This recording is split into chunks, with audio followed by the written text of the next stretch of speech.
president has the will to do so, and he has the ability to use the leverage he has over Netanyahu. It is very clear.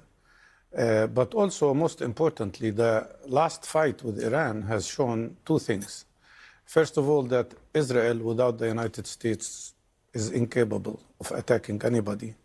And but that's not true, because Israel is the one who essentially, with its forces, obliterated Iran's air defenses and got control of the skies. But they needed the United States to defend themselves against Iranian rockets. Well, to do the big bunker busters. Yeah, in other words, Israel is very dependent on the United States. But also, and that's very important, this whole conflict with Iran, and before that with Iraq, and before that with Syria and with Egypt, it all relates to one particular core reason, which is the issue of Palestine, and the fact that Israel continues to occupy the Palestinian land. So the only way to real peace and to a lasting peace and security for everybody is to solve the Palestinian issue and allow Palestinians to be free and independent. If the American president has the will, he can immediately impose pressure on Netanyahu to stop the war in Gaza, a horrible war that is taking so many lives. Do you have any,